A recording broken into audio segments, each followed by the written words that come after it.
عورت کی روحانی زندگی بیسیکلی کیسی ہونی چاہیے، وہ اللہ کی تلاش کیسے کرے اور وہ استاد کیسے ڈھونڈے اور اس کو اس معاملے میں کیا کرنا چاہیے۔ تو اس کا جواب میں نے اپنی کتاب خود سے خدا تک میں شروع کا ہی جو اس کا ابتدائیہ تھا، جو کک سٹارٹر تھا، اس میں دیا۔ کتاب میں لکھا کہ نفس انسان کا کوئی بھی جینڈر نہیں ہوتا، کوئی جنس نہیں ہوتی ہے۔ انسان کا جو نفس ہے وہ جینڈر لیس ہے، وہ نہ تو مرد ہے نہ عورت ہے۔ اس کے ثبوت کے طور پر میں سب سے پہلے قرآن پاک سے ایک آیت آپ کی خدمت میں پیش کروں گا۔ مجھے بہت سے لوگوں نے کہا کہ جی اگر سورہ نساء نکال دی جائے تو اتنی زیادہ خواتین سے بات چیت ہوئی نہیں ہے، اللہ تعالیٰ براہ راست مخاطب نہیں ہوا۔ تو اب حیرانی کی بات یہ ہے کہ اللہ تعالیٰ نے سورہ نساء شروع کی آیت سے کی ہے، اس پر آپ ذرا غور کیجئے۔ پہلی آیت ہے سورہ نساء کی، اعوذ باللہ من الشیطان الرجیم، بسم اللہ الرحمن الرحیم، یا ایہا الناس اتقوا ربکم الذی خلقکم من نفس واحدۃ وخلق منها زوجها وبث منہما رجالا کثیرا ونساء واتقوا اللہ الذی تساءلون به والارحام ان اللہ کان علیکم رقیبا۔ تو فرمایا یا ایھا الناس، اے لوگو اپنے رب سے ڈرو، یا ایھا الناس اتقوا ربکم الذی، اپنے رب سے ڈرو، خالقکم، جس نے پیدا کیا تمہیں، من نفس واحدۃ، جس نے تمہیں پیدا کیا ایک نفس سے، واحد نفس سے۔ اب اس کا ترجمہ، اب میرے پاس وہ اسلام 360 سب کھلی ہوئی ہے اور میں اس کو دیکھ رہا تھا، پہلے بھی دیکھ چکا ہوں کہ اکثر جو ہیں مفسرین انہوں نے اس کا ترجمہ ایک جان سے کیا ہوا ہے، جبکہ نفس کا جو مطلب یہاں پر لیا گیا ہے، میں اس کی تفصیل میں تو نہیں جاؤں گا کیونکہ یہ میرا دائرہ کار نہیں ہے، لیکن میری اپنی انٹرپریٹیشن میں اس کا مطلب سائیکالوجی ہے، اور اس کا دوسرا مطلب بھی بنتا ہے کہ ایک جان سے پیدا ہے، آدم علیہ السلام سے ہمیں پیدا کر دیا، اور اس کے بعد پھر اس میں سے اللہ تعالیٰ نے فرمایا اسی میں سے اس کا جوڑا پیدا کیا، یعنی حضرت حوا کو پیدا کر دیا، اور واتقوا اللہ، اور ان دونوں سے کثرت سے مرد اور عورت پھیلا دیے، اور اللہ سے ڈرو جس کے نام پر ایک دوسرے سے مانگتے ہو، اور رشتوں کو مطلب توڑنے سے بچو، اور بے شک اللہ تم پر نگہبان ہے۔ اب یہ جو نفس واحد کا ذکر کیا ہے، اس کا مطلب یہ ہے کہ ایک سائیکالوجی پر پیدا کیا۔ اللہ تعالیٰ کی آیات کے بہت سے مطالب ہوا کرتے ہیں جو ہر انسان پر اس کے علم کے درجات کے حساب سے ہی کھلتے ہیں۔ اللہ اکبر، بات کرتے کرتے ایسے موضوعات آ جاتے ہیں کہ دل کرتا ہے اصل موضوع چھوڑ دیا جائے اور یہاں پر ہی رک جائے اور آدمی پھر بولنا شروع کرے۔ بہرحال چھوڑتے ہیں، آگے چلتے ہیں، اس پر پھر کبھی بات کریں گے۔ تو اب یہ نفس واحد کیا ہے؟ ہمیں سمجھ آ گئی بات کی کہ حضرت آدم سے پیدا کیا، وہ تو معاملہ ہو گیا، لیکن جو سوال اس وقت یہاں پر درپیش ہے اس کے جواب کے طور پہ آپ کو آیت پیش کی ہے۔ تو آج ہم یہ دیکھتے ہیں کہ کیا عورت اور مرد کی روحانیت میں کوئی فرق ہے یا نہیں ہے۔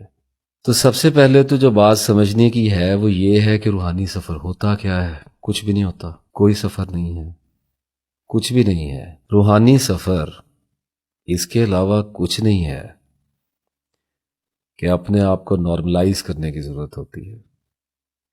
اللہ تعالیٰ نے یہ جو سسٹم پیدا کیا ہے، جب اناؤں کا سسٹم بنایا تھا، ایگوز کا، تو جب وہ یہ پنجرہ تیار کر رہا تھا انسان کی آزمائش کے لیے جسے جسم کہا گیا ہے، تو اس نے کچھ ایسی روحیں بھی پیدا کیں جو اس سسٹم کو توڑنا چاہتی تھیں، آزاد ہونا چاہتی تھیں۔ یہ ہوتے ہیں روحانی لوگ، اور ہم سب کے اندر ہی یہ جوہر موجود ہوتا ہے، کسی میں زیادہ ہوتا ہے، کسی میں کم ہوتا ہے، اور پھر جو روحیں اس کام کے لیے بنی ہیں وہ پھر نکل پڑتی ہیں دیوانہ وار مسافروں کی طرح، لٹے پٹے قافلے اللہ تعالیٰ کی طرف سفر شروع کرتے ہیں، اشکالات سے، ابہاموں سے گزرتے ہوئے، خوفوں کے جنگلوں سے اللہ کی طلب میں لٹے پٹے گزرتے ہیں۔ تو اب آپ نے گزرنا شروع کیا تو مجھے حیرانی یہ ہوتی ہے کہ کمنٹس اور میسیجز وہ خواتین کر رہی ہیں جو میری ویڈیو دیکھ رہی ہیں یا جنہوں نے میری کتاب پڑھی ہوئی ہے. مطلب یہ کہ مدد آ رہی ہے، ڈیٹا آ رہا ہے، لیکن اس کے باوجود گلہ کیا جا رہا ہے کہ ہم کیا کریں. یہی تو کرنا ہے، اس کے سوا کچھ نہیں ہے. میں بار بار ایکسپلین کر چکا، کرتا ہی رہوں گا جب تک زندہ ہوں.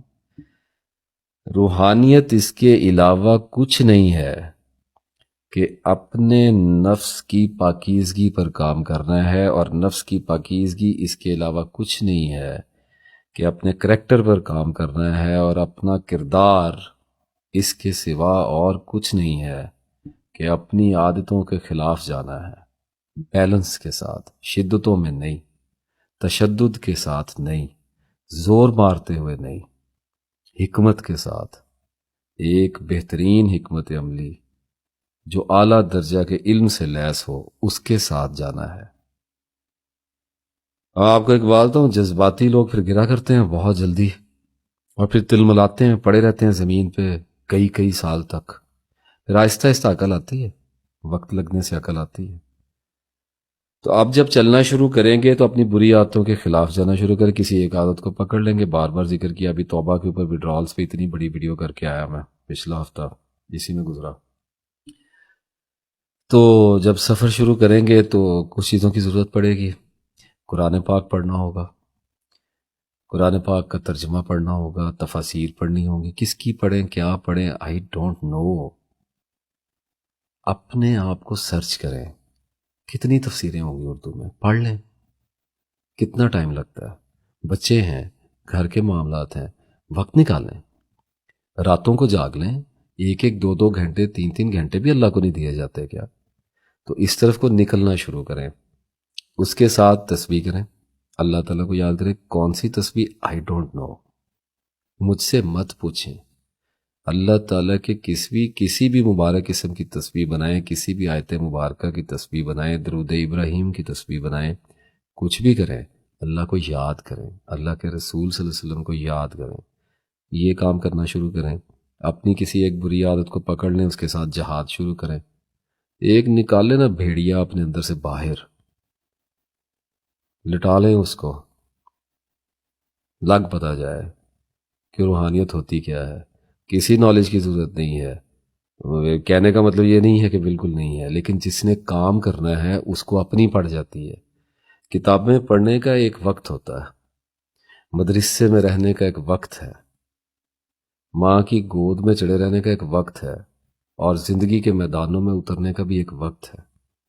اور اسی طریقے سے جنگوں کے میدانوں میں اترنے کا بھی ایک وقت ہوتا ہے. جب وہ وقت آ جائے تو پھر آدمی کو چاہیے کہ وہ کود پڑے. نہیں کودے گا تو پھر دھکا دے دیا جائے گا، پھر اللہ تو نہیں ہٹے گا، اللہ تو کرے گا اپنا کام. وہ کنارے پہ کھڑے ڈرتے رہیں گے تو کوئی نہ کوئی دھکا مار دے گا. تو جب وہ اس میدان میں اتارے گا تو ان چیزوں کی ضرورت پڑنی ہے جو آپ کو بتایا. پھر صبر، بے پناہ صبر کے ساتھ، نالج کے ساتھ. یہ ویڈیوز آ رہی ہیں، ان کو دیکھتے رہیں، انٹرنیٹ پہ سرچ کرتے رہیں، یوٹیوب پہ دیکھتے رہیں، آرٹیکلز پڑھتے رہیں، قرآن پاک کو پڑھتے رہیں، ترجمے سے پڑھتے رہیں. آہستہ آہستہ وقت لگتا ہے، بار بار عرض کیا، وقت لگتا ہے. میں ایک مشورہ دے دیتا ہوں. وہ مشورہ یہ ہے کہ قرآن پاک کو ترجمے کے ساتھ پڑھنا شروع کریں. پہلے بھی ویڈیوز میں بتایا، لیکن اب تھوڑا سا ذرا اور طریقے سے بتاتا ہوں تاکہ جو زیادہ گہرائیوں میں نہیں جانا چاہتے ان کو بغیر کچھ کیے ہی سمجھ آ جائے. تو قرآن پاک کو ترجمہ کے ساتھ پڑھنا شروع کریں، اور کوئی بھی ترجمہ لے لیں. یہ تو باتیں ہیں جو لوگ کرتے ہیں کہ جی ترجمے غلط آ رہے ہیں، وہ تحریفیں ایسے کر دیا، تھوڑے سے معنی چینج کر دیا. کچھ بھی نہیں ہوتا، تھوڑے تھوڑے مطالب چینج ہوتے ہیں. ہر دفعہ ترجمہ بدل لیا کریں اور لفظی ترجمے پر آ جائیں.